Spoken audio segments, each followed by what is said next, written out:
The first time my father told a room full of people that I had lied about my military career. He did it with one hand wrapped around a crystal whiskey glass, and the other resting on the shoulder of the state senator funding the Veterans Center expansion. That is what I remember most clearly. Not the chandelier. Not the music. Not even the silence that followed. His hand? Because it told me everything about the performance before he even opened his mouth. Martin Cross had always loved an audience more than he loved the truth. Especially if the truth threatened the version of fatherhood he preferred to sell. Stern. Patriotic. Self-made. And permanently disappointed in the daughter, who refused to orbit him correctly. The fundraiser was being held at the Ashbourne Club. One of those old money brick buildings where men in navy blazers say things like service and duty while valet staff open the doors to their imported cars. The ballroom had been dressed in flags and soft gold lighting. There were framed photos of smiling veterans on easels near the bar. A string quartet by the west windows. And printed programs with donors' names in embossed blue type. My name was not in the program. That should have warned me. I was standing near table 7 in a dark green dress and low heels. One hand wrapped around a glass of sparkling water.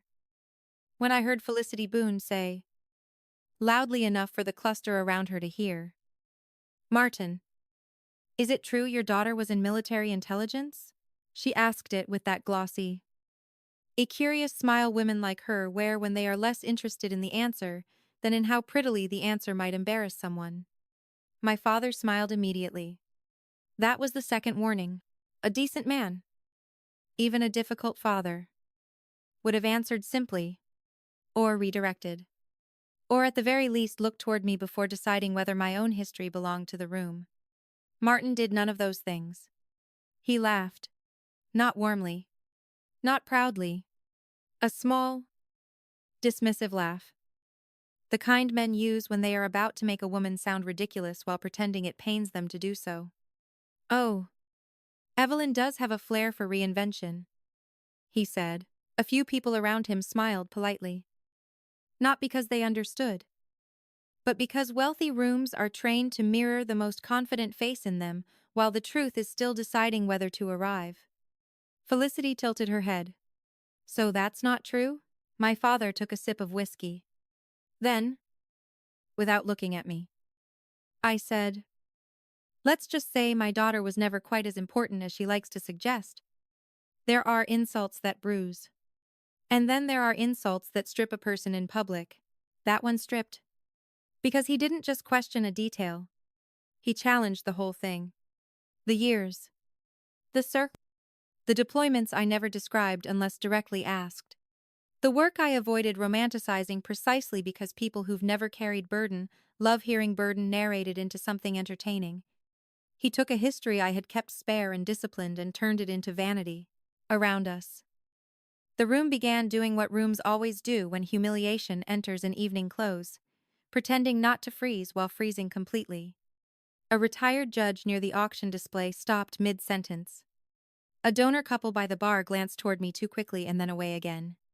Someone near the quartet set down a champagne flute so carefully, it might as well have been a confession.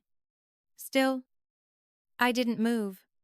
That mattered, because if I had rushed toward him then angry, wounded, ready to defend myself, he would have won immediately. My father had spent my whole life trying to make emotion look like proof against me. If I reacted too fast, he would get to sigh, shake his head, and become the burdened patriot forced to manage his unstable daughter in public. He knew that. I knew he knew it. That is the special exhaustion of being raised by a man who loves hierarchy more than kinship. Eventually, even your silence becomes tactical. Felicity, God help her, wasn't done. But she said she served overseas. She said, glancing toward me now with bright-eyed interest. Did she actually enlist? My father finally turned. Not fully. Just enough to include me in the radius of his contempt. Evelyn has always been dramatic, he said. She worked in support roles for a while and built a fantasy around it. It happens. Support roles. Fantasy. It happens. 3 small phrases. Each one chosen for plausible deniability. None of them technically specific enough to sue over in a ballroom. All of them sharp enough to gut a person in front of donors, elected officials, retired officers, and enough local press to ensure the correction, if it ever came, would arrive limping behind the damage. I looked at him then. Really looked. At the navy tuxedo.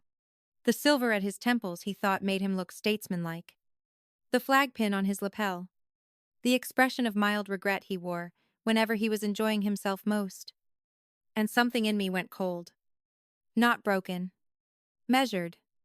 Because in that instant, I understood the real shape of the insult. This was not a father losing his temper. Not a clumsy misunderstanding. Not some drunken overreach he would later soften into bad phrasing. He was doing what he had always done whenever my actual life threatened his preferred story. Reducing it until it fit beneath him. If I had become something disciplined, tested, or honorable beyond his control, then he needed that something shrunk in public, or his own authority would feel less complete.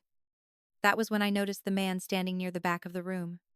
Tall, gray at the temples, black dinner jacket, military posture so permanent it survived civilian tailoring. He had just entered through the side doors and paused like someone scanning instinctively before committing to a room. Colonel Adrian Shaw. My former commanding officer. I hadn't seen him yet, but my father had not seen him either. And that, more than the chandelier, more than Felicity Boone's delighted little stare, more than the sting crawling slowly up my throat, was the moment the night changed. Because Martin Cross still thought he was humiliating me inside a story he controlled. He had no idea that one of the few men in the world who knew exactly what I had done, where I had served, and why I had never spoken about it freely, was now standing 10 yards away, hearing every word. The truth is, my father had been preparing that humiliation for years. It did not begin at the Ashbourne Club. It began the day I came home in uniform and realized Martin Cross only respected service when it made him look larger. That was the problem with him. He loved symbols, flags, medals, photos of himself shaking hands with veterans at Rotary luncheons. He loved saying words like sacrifice and honor in rooms where the lighting was flattering and the audience clapped on schedule. But actual service messy, disciplined, unglamorous, and performed by a daughter who had stopped asking permission to become dangerous in the world, never fit comfortably inside the version of fatherhood he preferred to sell. My father needed to be the most authoritative person in any room that contained my life. If I became something he couldn't dominate, then that something had to be cut down until it fit beneath him again. That had been true long before the military. When I was 14, he told my debate coach I wasn't really leadership material.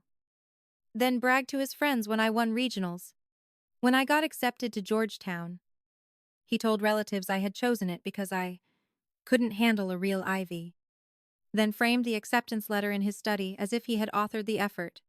When I enlisted, instead of taking the tidy political internship he had lined up through one of his donors, he called it a phase.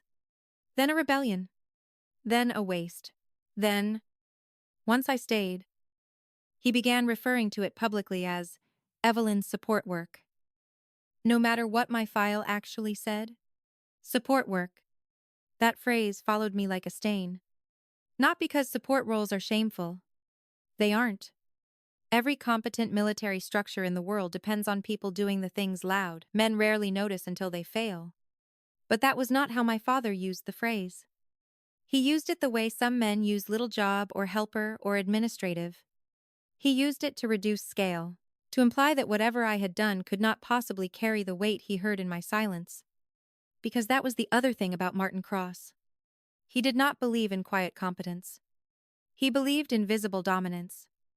If I had come home loud, boastful, and decorative about my service, he might actually have liked it more. He could have mocked it. Yes. But he would have understood the language. What unsettled him was that I came home different in ways he could not fully narrate. Straighter in the spine, harder debate, less impressed by men who filled rooms with their own certainty. I had learned Over the years. What actual hierarchy feels like when lives depend on it. That makes fake authority very easy to smell. My father hated that. The first time I saw it clearly was at a family dinner 3 years after my first deployment. My aunt had asked, gently, and with real concern, whether I had been close to the dangerous areas overseas. Before I could answer, Martin laughed and said, Evelyn wasn't storming beaches. If that's what you mean. She likes to let people imagine things. I remember the table going still. My aunt looked embarrassed. My younger cousin looked fascinated. My mother, long divorced from him and permanently tired of his need to make truth kneel in public, just lowered her eyes and kept cutting her salmon, as if she had no interest in helping him perform. I said nothing that night. Not because I was weak. Because I understood the setup. He wanted me to insist on my own seriousness. Wanted to force me into the awkward little dance where a woman sounds vain defending service she has deliberately not romanticized. He knew exactly how ugly that can make a person look to civilians. Either you stay silent and let the reduction stand, or you speak and risk sounding self-important to people who have never been taught the difference between discretion and fraud. That was my father's favorite kind of trap. The kind where your dignity becomes usable against you. Over time, he got bolder. At donor lunches, he introduced me as my daughter Evelyn. She spent a while in government-adjacent work. Government-adjacent. At a veteran scholarship brunch. When someone thanked me for serving, he cut in with, well, let's not make her a war hero. I had not called myself one. I never would. That was the point. He was always fighting exaggerations I hadn't made, because it let him preempt the truth before it reached the room. It let him become the sane man correcting the ambitious woman. The father burdened by a daughter with stories. The patriot protecting seriousness from feminine inflation. By then, I understood something that took me too long to name. Martin was jealous. Not of rank. Not of medals. Not even of the facts. Really, he was jealous of any identity I possessed that had not passed through him first. If I had become a lawyer because he approved it, he could have claimed taste. If I had gone into politics under one of his friends, he could have claimed guidance. If I had stayed local, married someone useful, attended the right charity luncheons, and spoken about service only in the script he found flattering, he could have claimed values. But the military had made me legible to people he could not control. Men and women with real command voices, real records, real memory. That was intolerable to him. So he kept trying to turn it into fantasy. And because I rarely corrected him in public because operational silence becomes habit after enough years, I think he eventually convinced himself the room would always go with him. That his age, his donor money, his whiskey glass gravity, and his certainty would outweigh whatever I had actually done. He believed the room preferred a father's version of a daughter to the daughter herself. Most of the time, he was right. Until that fundraiser. Until Felicity Boone asked the question out loud. Until he said support roles in fantasy and it happens with that little smile of his. Until the room went still. And until 10 yards away, a man who had signed my evaluations, read my reports, and watched me do the kind of work my father would never understand unless it came wrapped in a movie script, heard him reducing my service to vanity. That was the part Martin had not planned for. He was used to family rooms, donor rooms, political rooms. Rooms where confidence can outrun fact if it's wearing the right tuxedo. He was not prepared for a room that had just acquired a witness with rank. Felicity Boone should have stopped after my father said I had a flair for reinvention. A decent woman would have. Even a merely cautious one would have smiled thinly. Changed the subject. And let the lie hang there in its ugly little donor club way without helping it spread. But Felicity was the kind of woman who mistakes proximity to money for moral permission. She loved a room right at the moment it became unsafe for someone else. So instead of backing off, she leaned in. Oh dear, she said, eyes widening with that glossy sympathy women like her manufacture when they smell humiliation about to bloom. So all that military intelligence talk was exaggerated? There it was. Not misunderstanding. Escalation. My father smiled into his whiskey like a man warming his hands over a fire he had started himself. A bit, he said. A bit. That phrase went through me colder than if he had shouted. Because again, he was choosing language that could later be softened. If accused, he could say he was joking. Clarifying. Protecting the seriousness of real service from my supposed vanity. Martin Cross had spent his life mastering insults that arrived in evening wear. The senator at his elbow chuckled awkwardly. Not because it was funny. Because men like that often mistake social survival for neutrality. A retired brigadier general near the auction table glanced over. Frowned slightly. Then looked away in the way older officers do when they sense they are hearing something improper but aren't yet sure whether to intervene. My father noticed every inch of that attention. That was what made the next part unforgivable. He lifted his glass slightly, not quite toasting. Not quite pointing, and said, Evelyn did serve. In the broadest sense. But people hear a few acronyms and a security badge and suddenly they think they were running the Pentagon. The room laughed. Not loudly. Worse than that. Unevenly. A few people first. Then the fragile ripple of others joining, because laughter is often less about agreement than fear of standing apart from the most confident lie in the room. I did not move. That mattered. Because the humiliation was no longer private enough for me to absorb through discipline alone. He had just taken years of silence, my refusal to discuss things I had seen, places I had gone, people we had lost. Work that was never mine to glamorize and turned that restraint into evidence against me. Acronyms and a security badge. God. Felicity pressed a hand to her chest like she had just been saved from deception. I knew something felt. That word nearly made me see white. Embellished. As if I had embroidered a life. As if my father's need to kneel me in public had become more credible than the years I had spent not talking precisely because I understood the difference between service and performance. I finally spoke. Not loudly. Not emotionally. Just enough. You don't know what you're talking about. Felicity. She looked at me with delighted injury. That was her third mistake, because now she got to become the wounded socialite. The innocent woman merely asking questions while the unstable daughter overreacted in front of donors and military families. My father loved women like her. They made his cruelty look textured. Martin turned fully toward me for the first time that evening. There's no need for drama, he said. Drama. Of course. He had lied about my life in front of a ballroom. And the first word he reached for when I answered was, drama. Then he did something I still think about sometimes when I want to remember exactly who he is. He put his glass down on the cocktail table, straightened his jacket, and said in that deep public voice of his, This is exactly why I've tried to protect people from her stories.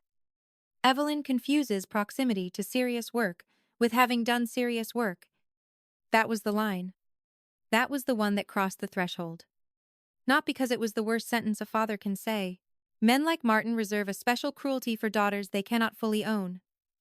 There are worse lines. Ouillieron. But this one was surgical. He took the deepest ethic I had lived by the refusal to turn service into a personal brand and recast it as fraud. He made my restraint sound like theft. And he did it under flags. At a veterans fundraiser. With donors. Elected officials. Retired officers. Junior reporters. And military families in the room. That is the kind of thing you do only if you believe the person you are humiliating has no witness with enough standing to challenge you. He believed that. That was his mistake. Because when he finished, I saw Colonel Adrian Shaw start moving. Not quickly. Never quickly. Men like him never rush into a room unless bullets are involved. He crossed the ballroom with the kind of still authority that makes people step aside before they consciously register why. The retired brigadier noticed him first and straightened. Then the senator. Then the event organizer by the stage doors. You could actually watch recognition move ahead of him like weather. My father hadn't seen him yet. He was still looking at me with that expression he always wore after landing a public blow. Mild regret lacquered over satisfaction, the face of a man already composing his later version of events in which he had been patient, burdened, and forced to correct his difficult daughter in front of witnesses. Then Felicity saw the colonel coming. Her face shifted. The senator turned. The brigadier set down his glass. And finally, my father followed the direction of everyone else's eyes. Colonel Shaw stopped beside me. He didn't look at Martin first. That mattered more than I can explain. He looked at me, took in my face in one glance, and said, in the same calm tone he once used before mission briefs that changed people's lives, "Captain Cross." The room went dead. Not Evelyn. Not Martin's daughter. Not some dramatic woman with embellished stories and a talent for reinvention. Captain Cross. My father actually blinked. Good. Because, in one sentence, without raising his voice, Adrian Shaw had done what my father had spent years trying to prevent. He had restored scale. Then the colonel turned toward Martin Cross, glanced once at the whiskey glass, the donor crowd, the senator, Felicity Boone's frozen smile, and asked the question that split the room cleanly in two. Would you like to repeat what you just said about her service, sir? I did not answer for my father. That was the first choice I made after Colonel Adrian Shaw asked him, in a voice calm enough to cut glass, whether he would like to repeat what he had just said about my service. I could have stepped in. I could have saved Martin the way daughters are trained to save men who injure them in public by softening the edges, taking on the discomfort, smiling too tightly, saying something like, "It's a misunderstanding," or "My father misspoke," or "There's no need to make this bigger than it is." Women learn that script young, especially daughters of men like mine. We are taught that our dignity is negotiable, but their embarrassment is sacred. No, not that night, not under those flags. Not with Felicity Boone standing there still half-lit with the thrill of someone else's humiliation. Not with the senator, the brigadier, the donors, the quartet, and the entire polished machinery of that fundraiser waiting to see whether I would once again absorb my father's lie and call it grace. So I stayed still. That confused Martin more than anger would have. He was used to one of two things from me in public, either silence that protected him or sharpness he could then label instability. But this was something else entirely. Disciplined refusal. I was not rescuing him. I was not fighting him. I was simply letting his words remain in the air long enough for a man with actual authority to examine them. My father gave the little laugh he used when trying to shrink a serious challenge back into cocktail chatter. "I think there's been some confusion," he said. "Of course. Confusion is what liars reach for when certainty stops helping." Colonel Shaw did not move. "I'm not confused," he said. The room changed again. You could feel it in the posture of the people closest to us. The senator subtly took one step back, suddenly less interested in standing shoulder to shoulder with my father's version of patriotism. The retired brigadier straightened. Felicity Boone's smile thinned into something brittle and frightened. Even the quartet had gone silent now. Bows lowered. Because everyone in that ballroom understood at some animal level that this was no longer social discomfort. It was adjudication. Martin tried again. "My daughter has a tendency to overstate." "Stop," Colonel Shaw said. Not loudly. Just once.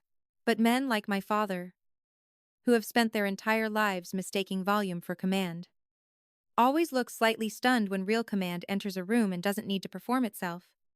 Martin's mouth actually closed. Good. I should tell you that in that moment, part of me wanted to disappear. Not because I was ashamed. Because public truth has a violence of its own, even when it is rescuing you. My military career had never been a story I carried into rooms for admiration. It was the opposite. It was the part of my life I kept folded, named only when necessary, protected precisely because too many civilians confuse serious service with conversational spectacle. Now it was about to become visible in a ballroom full of donors. I hated that. And still, I said nothing. Because there are moments when silence is no longer surrender. It is witness. Colonel Shaw looked at my father, then at me, then back at my father. Captain Evelyn Cross served under my command, he said. She did not build a fantasy around support work. She was assigned to roles requiring clearance, operational precision, and judgment I trusted under pressure. You could have heard a ring hit the floor. My father's face changed. Not dramatically. Martin Cross was too trained for that. But the donor smile loosened. The eyes sharpened. The forehead tightened in that tiny way. Men reveal themselves when the room stops mirroring them. Felicity let out a breath she probably meant to keep inside. Then she made the mistake of trying to recover her own dignity before the truth had finished arriving. "Oh," she said, with that awful sugary voice fraying at the edges. "I'm sure no one meant any disrespect. We were only trying to understand what exactly Evelyn did." No, absolutely not. That woman was not going to rebrand cruelty as curiosity. Before I could speak, Shaw answered for both of us. "What exactly she did," he said, "is not your entertainment." God. I think that was the first moment I loved him a little. Not romantically. Cleanly. The way you love a person who refuses to let serious things be dragged into the wrong kind of light. My father cleared his throat. "Colonel. With respect. Family stories can sometimes take on a life of their own." There it was. His final instinct. If he couldn't win on fact, he would retreat into family. Into the vague private fog where fathers get to reassert dominance by claiming intimacy grants them interpretive rights over their daughters' lives. Shaw's face did not change. "With respect," he said. "Your daughter's service record is not a family story." That line landed harder than anything else had. Because in one sentence, he did what I had never been able to make Martin do. Separate me from his ownership. Not Martin's daughter embellishing herself. Not a difficult woman embarrassing her father at a fundraiser. An officer. A record. A life outside his narrative permissions. I looked at my father then and saw something I had never seen in him before. Not anger. Not even humiliation. Exactly. Displacement. The sudden, ugly confusion of a man realizing he is no longer the highest authority over the meaning of his daughter's life. He turned to me, perhaps hoping I would still save him by stepping in. Softening. Making it domestic again. I met his eyes, and gave him nothing. That was my withdrawal. Not from the room. From the role. I was done translating his cruelty into something survivable for everyone else. And as the silence lengthened and the ballroom waited, I realized that whatever happened next, whatever Colonel Shaw said, whatever my father tried, whatever Felicity Boone regretted too late, one thing had already changed permanently. Martin Cross no longer controlled the language around my service. The first layer of truth Colonel Adrian Shaw restored was rank. Not the public kind. Not the shiny civilian version people clap for in fundraising ballrooms because it photographs well next to flags. Real rank. The kind that lives in the spine long after the uniform comes off. The kind men like my father can feel even when they don't understand it. When Colonel Shaw called me Captain Cross, the room didn't just hear a title. It heard correction. That mattered because my father had spent years trying to reduce my service into something soft, adjacent, and vaguely feminine. Support work. Government adjacent. A tendency to overstate. He never attacked the military directly. He was too politically literate for that. He attacked my scale inside it. Knowing most civilians cannot tell the difference between discretion and fraud unless someone with standing draws the line for them. Adrian drew it in one sentence. Then he kept going. Not dramatically. That was never his style. Men who have actually carried authority do not usually need theatrics unless civilians insist on misunderstanding silence for uncertainty. He looked at my father and said, "Captain Cross held responsibilities requiring judgment I would not have entrusted to anyone ornamental, confused, or self-mythologizing. There was a tiny intake of breath from somewhere behind Felicity Boone. Good. Let the room hear it plainly. Because that was the second layer of truth. My father had not merely insulted me. He had insulted the standards of the people who evaluated me, promoted me, and trusted me under conditions he would not have survived for 5 minutes without turning them into a rotary speech afterward. Martin's face tightened. Not because he felt shame. Men like him rarely begin with shame. They begin with resentment at being denied interpretive control. Well, he said, trying for a smile that looked brittle now. I'm sure Evelyn was perfectly competent in whatever she was assigned. Perfectly competent. Whatever she was assigned. Still shrinking. Still trying. I watched Colonel Shaw hear the diminishment and decide, in real time, that he was no longer interested in protecting my privacy more than my father deserved. That was the gift. Not exposure for its own sake. Measured disclosure in service of proportion. He turned slightly. Enough to include not just Martin but the whole surrounding circle, the senator, the brigadier, the donors. Felicity with her thinning smile. The judge by the auction display. The military families 2 tables over who had gone completely still. Captain Cross, he said, did not merely process paperwork in a safe office while imagining herself important. That landed like a strike. Because he had just answered the exact lie my father had built without once needing to quote it back to him in its ugliest form. Then Adrian added, she was selected into work most people in this room would never hear described in detail. And she performed it with a level of restraint. I wish more civilians understood well enough not to mock. There it was again. Restraint. He understood that part. Maybe better than anyone in that ballroom. Because the real truth about my service was not just where I had gone or what I had done. It was how little of it I had ever tried to turn into social capital afterward. I did not speak about the places because some of them belonged to people who did not come home. I did not speak about the work because much of it was never meant to become anecdote. And I certainly did not speak about command confidence, because once you make serious things decorative, they stop being serious in your own mouth.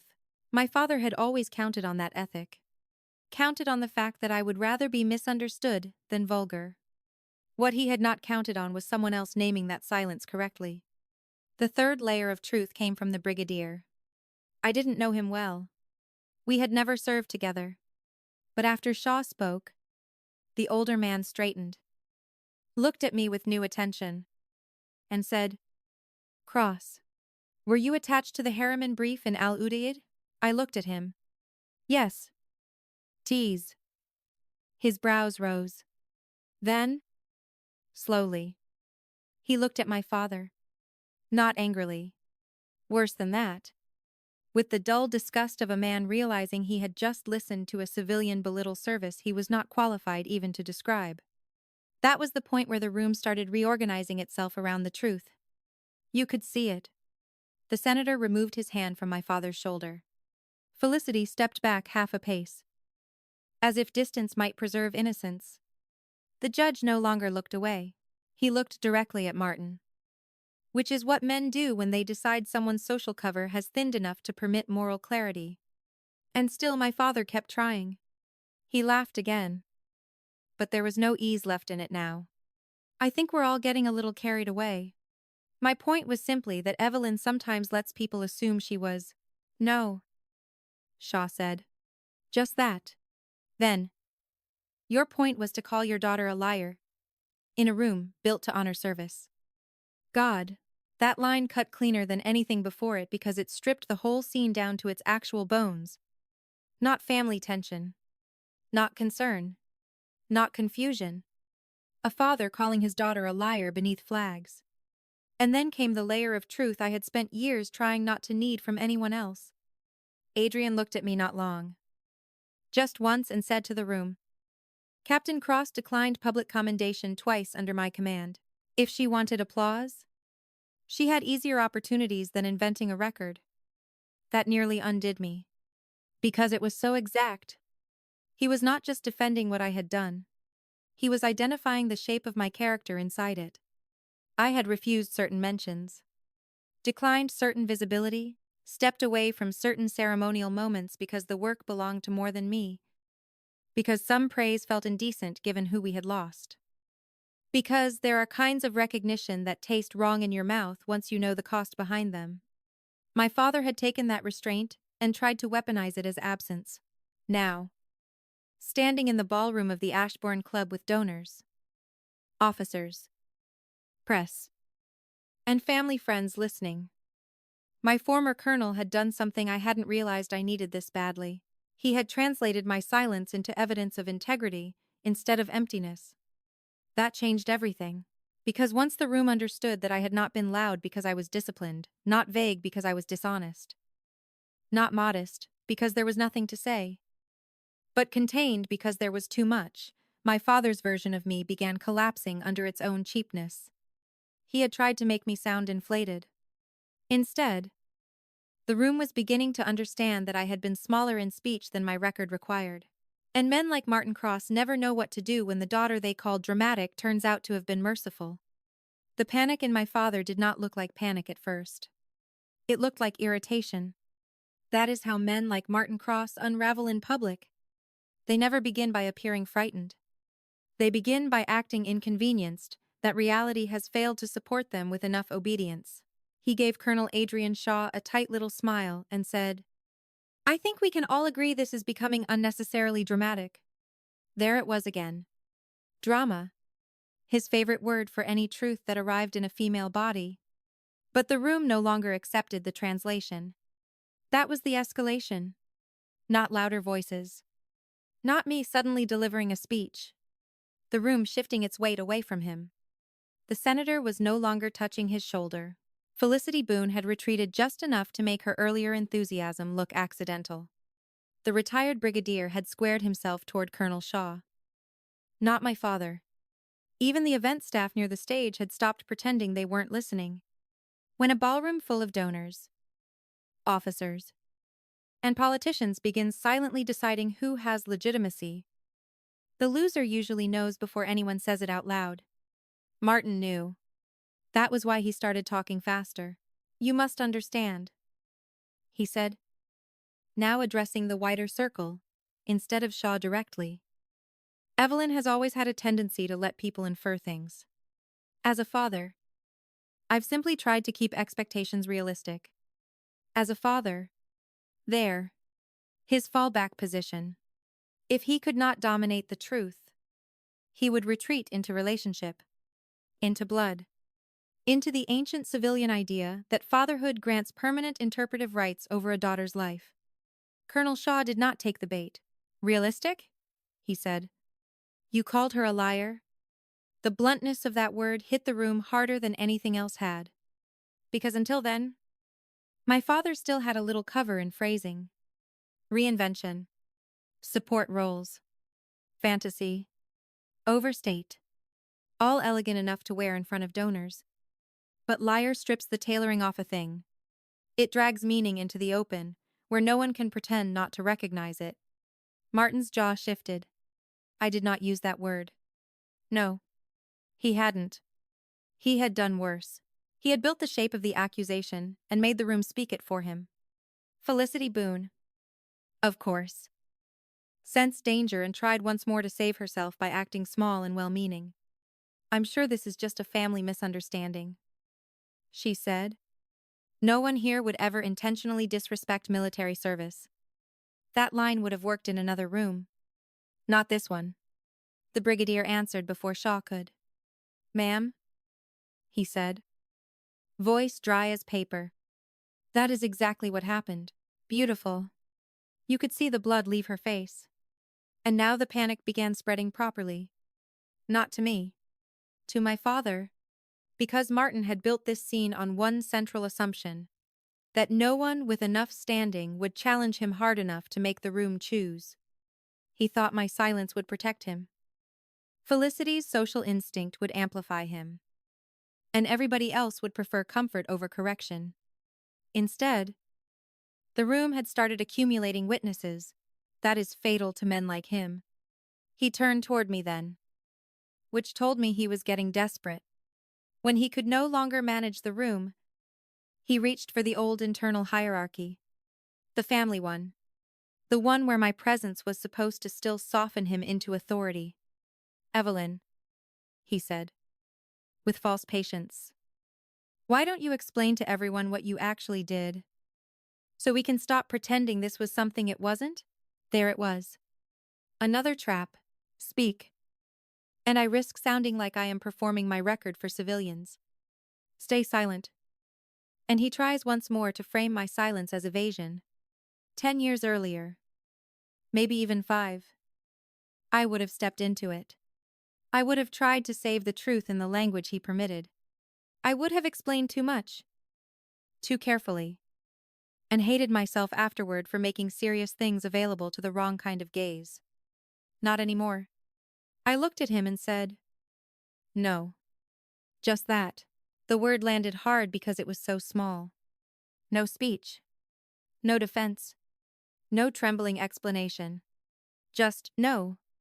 And suddenly, everyone in that circle had to sit with the fact that my father was asking me to prove myself in a ballroom after he had publicly discredited me beneath flags.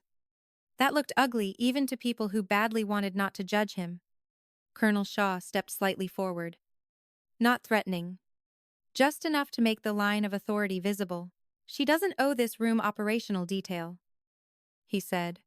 "What she is owed is correction." That was the escalation point. Correction. A military word in a civilian ballroom. A clean one. A disciplined one. The kind of word that doesn't ask whether your feelings are ready. Martin laughed again. But now it was fraying. "This is absurd. We're turning a donor event into some sort of tribunal over old family grievances." Old family grievances. I watched 3 things happen at once. The senator looked embarrassed. The brigadier looked disgusted. And Colonel Shaw looked finished. That last one mattered most. Because until then, he had still been giving my father opportunities to step back with dignity. To correct himself. To let this become a bad moment instead of a defining one. Martin refused every exit. So Shaw took the last one away.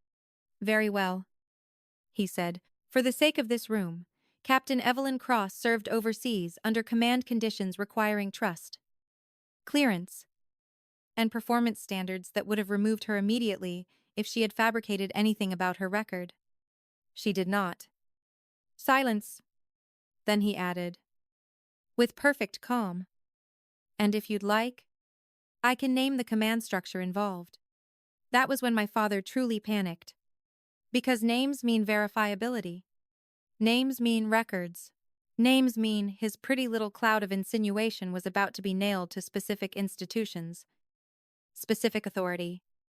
Specific men and women who would not appreciate him using a veterans fundraiser to belittle one of their own for social dominance.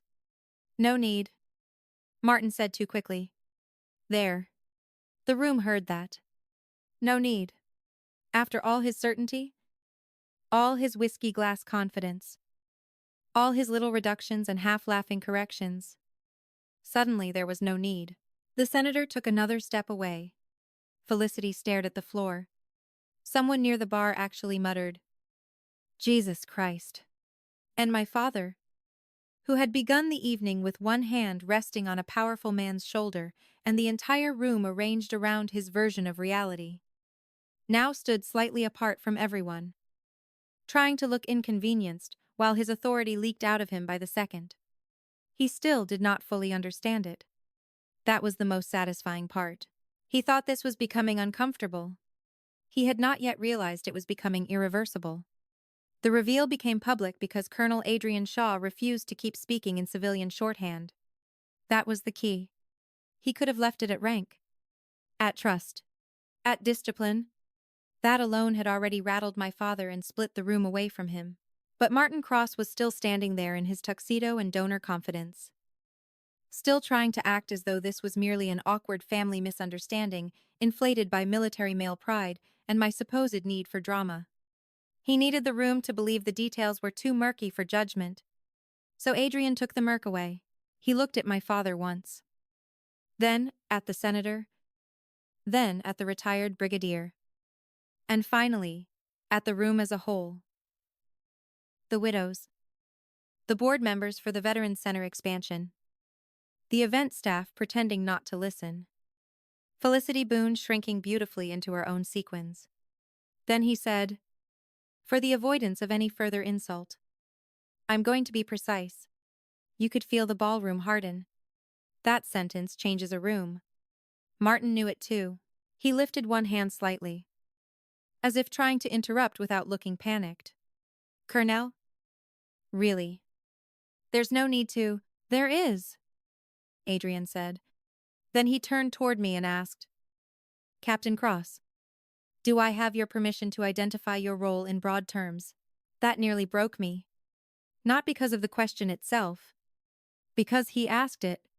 He asked, after a lifetime of my father assuming authority over my story, after 10 minutes of being publicly reduced into fantasy and support work and implied fraud, here was a man with actual command asking my permission before restoring truth. I held his gaze and nodded once. "Yes, sir." That was all he needed. He faced the room again. Captain Evelyn Cross served in a classified intelligence support capacity attached to active operational theaters overseas. He said. Her work required compartmented clearance, repeated field trust, and direct reporting lines that would have been unavailable to anyone inventing credentials or inflating her record. The room went dead still. Not because everyone suddenly understood the specifics. Most didn't. But they understood enough. Enough to hear the words classified. Clearance. Field trust. Direct reporting lines. Enough to realize my father had not just belittled some vague office work. He had publicly called his daughter a liar about a military record, serious enough that an active duty colonel still measured his language around it in a ballroom. Adrian wasn't finished. She was not decorative staff, he said. She was not a clerk amusing herself with acronyms. And she certainly did not build a fantasy around support work. She executed assignments under pressure, with more restraint than many people who speak much louder about service ever show. That line hit Martin like a slap. Because now the reveal was no longer just about me. It was about him. The implication in the room shifted sharply, and all at once. The question was no longer, did Evelyn exaggerate? It had become, why would a father say those things about a daughter with that record? Which is a much uglier question for a man like Martin Cross to answer in public. Felicity Boone made the mistake of speaking again. "I'm sure no one meant to imply anything so serious," she said. Voice thin and overbright. "We were only trying to clarify." "No," I said. That was the first time my voice cut clearly across the room. Everyone turned. Good. I had held silence long enough. Now the ground was different. Now I was not speaking from a defensive crouch under my father's narrative. I was speaking after the narrative had been stripped of legitimacy. I looked directly at Felicity. "You weren't clarifying," I said. "You were enjoying it." That shut her up. Completely. Then I turned to my father. Not as his daughter. Not in the posture he had trained me toward all those years careful. Managed. Still somehow responsible for preserving his authority, even while he damaged me with it. I looked at him like a witness. "You didn't misunderstand my record," I said. "You used the room to reduce it." Martin gave a short, incredulous laugh. But there was no force behind it now. The senator had already moved off him. The brigadier's face had gone openly contemptuous. 2 people from the local paper were absolutely listening. The room had tilted. And he could feel it. "That's absurd," he said. "I was trying to stop people from romanticizing something they don't understand." No. That lie died on contact now. Adrian stepped in again. But he didn't look at my father. He looked at the senator. "Sir," he said, "if this event is attached to veterans' causes, then I'd suggest the board be made aware that one of its most visible donors just publicly accused a decorated former officer of fabricating her record." Decorated. There it was. I hadn't said it. Never would have. Adrian had. And from him, In that moment, it did not sound self-important or inflated. It sounded administrative, factual, worse for my father than any dramatic defense could have been. The senator went pale. The retired brigadier said, very clearly, he should apologize now. The room heard that. Martin heard it too. And for the first time that night, I saw actual panic enter his face. Not irritation. Not paternal indignation. Panic. Because he suddenly understood that the story was no longer his, to contain privately later. The correction had crossed into institutional ground. Veterans, donors, press, board oversight, civic reputation. He looked at me then with something close to fury. But beneath it was the true fear. He could no longer make me smaller without making himself look monstrous. That was the reveal. Not just that I had served, not just that my father lied, but that he had publicly tried to crush the truth of my life in a room built to honor exactly the kind of service he was too vain to respect unless it passed through him first. And now everybody could see it. My father's collapse began with the apology he refused to make. That is always how it happens with men like Martin Cross. They think ruin arrives through accusation, through shouting, through someone else making a scene too large to contain. But real collapse usually starts in the much smaller space between what a room now knows and what a man is still too proud to say. The retired brigadier had told him plainly, apologize now. The senator had gone pale.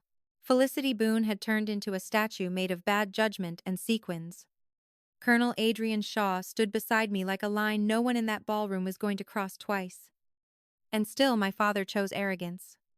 He gave a short, incredulous laugh and said, I think everyone is taking this far too seriously. That was the sentence that finished him. Not because it was the worst thing he had said. He had said uglier things already. But because by then, the room had changed. We were no longer inside his version of events. The facts had entered. Rank had entered. Witness had entered. Once that happens, contempt for correction stops sounding strong. It starts sounding guilty. The brigadier did not hide his disgust now. Far too seriously? He repeated. You just accused your own daughter of falsifying service at a veterans event. There it was. No euphemism left. No family fog. The accusation, named in full view of everyone. My father tried one last pivot, the one men like him always make when dominance fails. He reached for authority by proximity. I've spent her entire life trying to manage her tendency toward dramatics, he said, looking not at me, but at the senator. As though male alignment might still save him. Some of us know how these family stories get inflated. Nobody moved toward him. That was the collapse. Not a gasp. Not a shattered glass. Not a dramatic exit. A vacuum. You could see Martin register it in real time. The senator, who had arrived attached to him, now looked trapped beside him. The judge no longer wore polite neutrality. Two members of the Veterans Center Board had drifted close enough to hear every word and far enough not to seem allied with him. The event organizer by the stage had gone from worried to calculating. Which is what happens when a donor stops feeling prestigious and starts feeling radioactive. Felicity tried to rescue herself. Martin. Maybe this is just one of those unfortunate misunderstandings. He turned on her too fast. No. Felicity. It is not a misunderstanding if people insist on making everything into a spectacle. Beautiful. Because in one sharp little snap, he did what panicking narcissists always do. He widened the damage. Now he was not only humiliating me. He was publicly biting the woman who had helped feed the humiliation. Watching her recoil was almost worth the price of admission. Almost. Colonel Shaw folded his hands behind his back. Mr. Cross, he said. Your daughter showed more restraint under pressure than you are showing in a ballroom. That line landed hard enough that even the quartet by the window seemed to flinch. My father's face changed then. Not much, but enough. The donor's smile was gone entirely. The statesman posture had started to sag at the shoulders. His grip on the whiskey glass tightened so hard I thought for a second he might crack it. For the first time all night. He looked what he was. Not a commanding patriarch, heroically correcting an unstable daughter. But an aging man who had built too much of his dignity on public hierarchy and had just discovered his daughter's truth ranked higher than his performance. The senator stepped back. Actually stepped back. A tiny movement. Half a pace. But in rooms like that, half a pace is a verdict. I think, the senator said carefully, this evening may need some cooling off. Cooling off. Coward's language. Maybe. But still a retreat. My father heard it. Everyone did. Because translation was no longer necessary. The man whose shoulder he had claimed just minutes earlier as proof of his own standing was now separating himself in public. In front of donors and veterans and board members and the local paper. Martin looked around as if he might still find one face willing to reflect him back into authority. He found none. That is when collapse becomes visible. The judge spoke next. Dryly. If this account of Captain Cross's record is false, Colonel Shaw has made that falsity very clear. My father swallowed. Then, astonishingly, tried one last time to diminish me. All I said, he muttered, was that she wasn't exactly what people imagine. No. That line might have worked 20 minutes earlier. Before witnesses and rank and institutional language entered the room. Now it sounded pathetic. Smaller than the damage. Smaller than the ballroom. Smaller. Finally. Than me.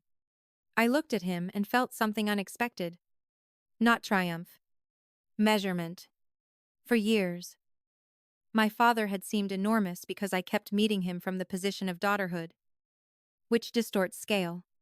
You think the man who named your world still has the right to define it. You think his cruelty carries more force than it does because your body remembers childhood even when your mind knows better. But standing there beneath those chandeliers, with Colonel Shaw beside me and the room no longer bending around Martin's voice, I saw him correctly for the first time. Not powerful, just practiced. And practice breaks under witness. The event organizer approached then. Face pale but determined. Mr. Problems de 40. Cross, she said. I'm going to ask that we move you away from the center floor. There it was. He actually blinked. Excuse me. This event is for veterans and their families, she said. And you could tell from the tremor in her voice that she was terrified, but doing it anyway. At this point, your comments have disrupted the evening. Disrupted the evening. Polite language can be such a brutal thing. My father looked at the senator again, clearly expecting intervention. None came. Felicity stared at the floor. The brigadier would not even look at him now. And Colonel Shaw, who had restored the truth with as little spectacle as possible, simply stood there while my father learned what it feels like when a room no longer accepts your version of yourself. Martin set his whiskey down too hard on the cocktail table. The glass clinked sharply. He straightened his jacket, pulled his mouth into something meant to resemble dignity, and said, "This is absurd." But no one echoed him. No one smiled. No one saved him. That was his collapse. Not because he was escorted out. Not because anyone shouted him down. But because in the exact kind of room where he had always counted on social power to outrank truth, truth had finally outranked him. And everyone saw it happen. The next morning, my phone rang at 6:12. Not my father. That, more than anything, told me the order had shifted. For most of my life, after any public rupture, Martin Cross controlled the first call. He would ring early. Before coffee. Before thought. Before I had enough sleep to sort anger from duty. And he would do what men like him do best. Define the event before anyone else got there. He would call me too emotional. Too sensitive. Too reactive. Too literal. He would insist he hadn't meant it like that. He would say, the room misunderstood. He would say I had made him look bad. And by the end of the conversation, no matter what he had done. I would somehow be the one carrying the burden of cleanup. Not this time. Atchase dois presece. The name on my screen was Warren Pike, chair of the Veterans Center Expansion Board. White hair. Old courtroom voice. One of those men who speaks as if the Constitution is physically folded into his breast pocket. He had seen the whole thing from near the donor table and, until the night before, had spent exactly 0 meaningful seconds of his life thinking about me. Now he was calling before sunrise. I answered on the second ring. "Captain Cross," he said. No hesitation. No social smoothing. "I owe you an apology on behalf of this board." There it was. Not Evelyn. Not Martin's daughter. Captain Cross. Not in Adrian's voice this time. In a civilian institutional voice, which meant the correction had spread beyond one colonel's witness and into the machinery of public record. That mattered more than almost anything else. "You don't owe me your father's behavior," Warren added. "But you do deserve to hear that last night should have been stopped sooner." That sentence saddened me differently than sympathy ever would have. Because sympathy still leaves you as the injured object. Accountability restores you as a participant in truth. I thanked him. Briefly, he didn't overtalk it. Men like Warren Pike are at their best when they realize they were late to the truth and choose not to perform remorse as a substitute for action. Then he told me something else. "The board has removed Martin Cross from the keynote lineup for next month's campaign dinner," he said. "And I've asked that your service be acknowledged properly in the Veterans Archive materials. If you're willing." I stood very still in my kitchen. Not because I wanted applause. God. No, because for the first time, someone was asking whether I wanted to be named, rather than deciding whether I was convenient enough to be erased. "That depends on the language," I said. He was quiet for a second. Then, with a note of something like respect. "Fair enough." That was the first piece of my name I got back. Institutional correction. By noon, 3 more things happened. The local columnist who had attended the fundraiser called, asking whether I wanted to comment on the confrontation. I declined, and told her only one thing: I'm not interested in family spectacle. I am interested in factual record. She printed that line 2 days later. And it did more for me than any emotional interview could have. Because it moved me out of the daughter column and into the record column, where my father had never wanted me to stand. Then Felicity Boone sent flowers. White hydrangeas. Of course. The floral language of women who think taste can launder character. There was a note tucked inside. I had no idea. "I hope you know I never meant harm. Felicity." I looked at it for a full minute. Then called the florist and had the arrangement redirected to the Veterans Grief Counseling office downtown with the card removed. That felt right. Not vindictive. Precise. And finally, at Trey, Patruzich. My father left me a voicemail. I listened to it once. Just once. He sounded tired. Which was new. But not transformed. Men like Martin rarely become better under pressure. They simply become less polished. He said the room had overreacted. That Adrian Shaw had grandstanded. That I had let things get out of hand. That if I had any decency, I would help correct the narrative before people started making damaging assumptions. That line almost made me laugh, because there it was again, the demand that I protect him from the truth by calling the truth a narrative problem. I did not call back. That was the second piece of my name I got back. Non-response. People underestimate how powerful that can be when you have spent years being drafted into emotional maintenance. Sometimes dignity is not what you say. It is the fact that you no longer answer the summons that once arranged your entire nervous system around another person's comfort. That evening, Colonel Adrian Shaw met me for coffee at a quiet place 2 blocks from the river. Civilian clothes again. Gray coat. Black coffee. Same posture. Same unwillingness to waste words. He slid a folder across the table. Inside were copies of 2 commendation summaries. A sanitized service record extract. and a typed note with contact information for a military archivist who handled formal record requests for veterans who needed public-facing verification without compromising classified details. "I thought you might want the option," he said. Option. Again. Not permission from anyone else. Not defense forced into spectacle. Choice. I touched the edge of the folder and felt something old in me settle. Not rage. Not grief. Alignment. Because what I was getting back was not just respect from a room. It was access to my own story without my father standing between me and its meaning.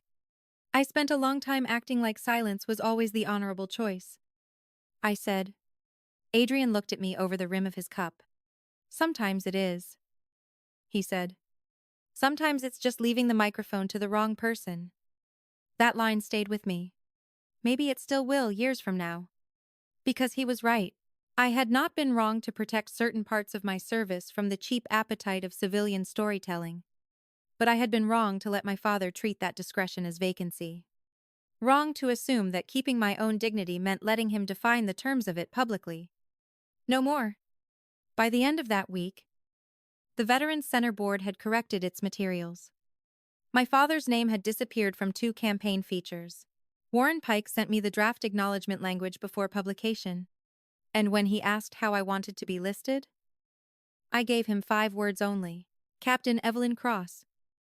U.S. Army. Nothing more. Nothing less. That was enough. After all those years of being shrunk into daughter. Drama. Fantasy. Support. Exaggeration. Government adjacent. Too much. Not quite. Maybe. If. She says. 5 words were enough. I looked at them on the page and recognized myself immediately, 3 months later. My father was still trying to call it a misunderstanding. That, more than anything, told me the old order was truly dead. Because in the old order, Martin Cross got to define reality first and everyone else adapted around the damage. Family members would murmur that he didn't mean it like that. Donors would say he had simply had too much whiskey. Women like Felicity Boone would smooth things into social fog, and I would be expected quietly, elegantly, efficiently to absorb the insult and preserve the man. Not anymore. Now, every version of the story had to pass through a correction he did not control. The Veterans Center website listed me properly. The campaign booklet listed me properly. The local paper did not print family disagreement at Fundraiser. It printed a cleaner, harder line. Veterans Board revises event materials after service record dispute. My name appeared once. Correctly, his name appeared 3 times. Each attached to the incident rather than the glory he had been hoping to harvest from the room. That mattered. Not because I wanted him ruined for sport. Because men like Martin survive by staying adjacent to prestige. Once the prestige starts attaching to their behavior instead of their pose, they shrink fast. He still left voicemails for 2 weeks. Some angry. Some pleading.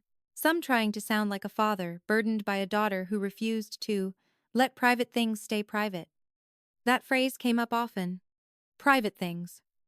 As if he had not been the one to accuse me publicly beneath flags. As if privacy had not become suddenly precious to him only after a colonel in a ballroom refused to let his version of me stand. I did not call back. That silence no longer belonged to him. The last voicemail came on a Thursday at 8:09 p.m. He sounded tired in a way I had never heard before. Not softened. Just diminished. He said, "You've made your point." No. That was the thing. I hadn't made a point. I had stopped allowing him to make one with my life.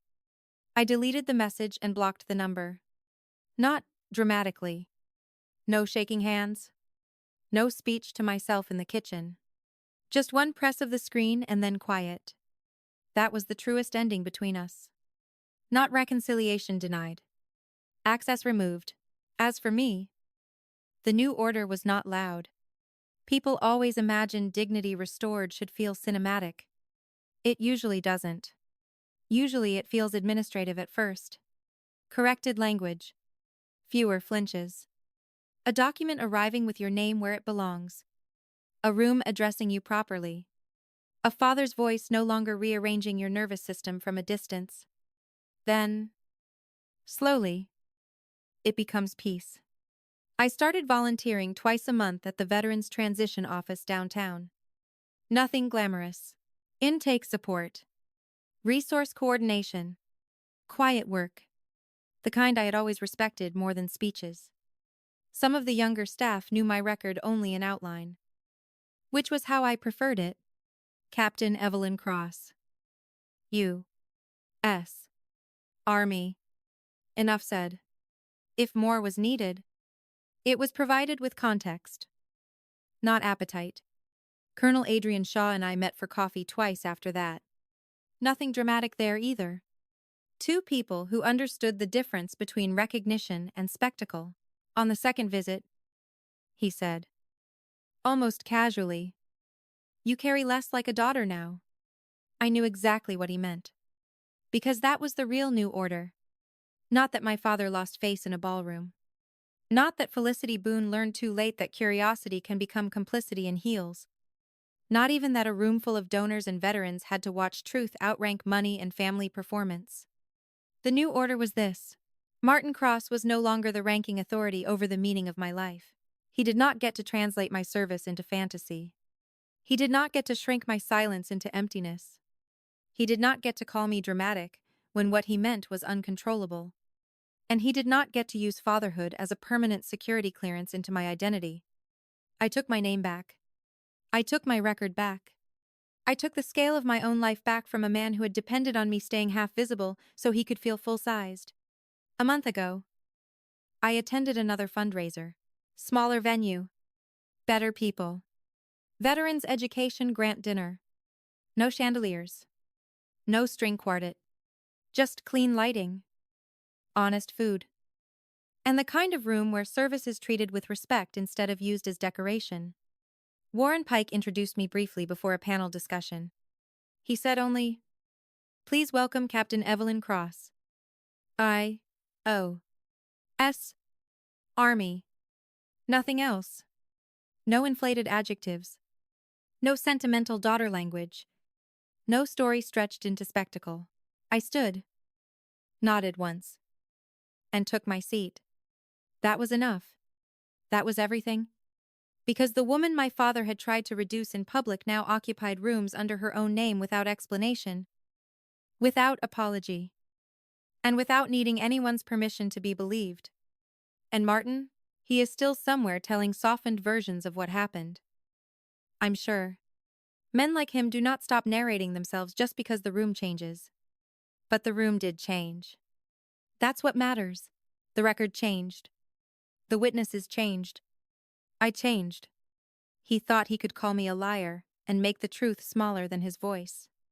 Instead, he taught me the final lesson he never meant to give me. A father can wound your beginnings.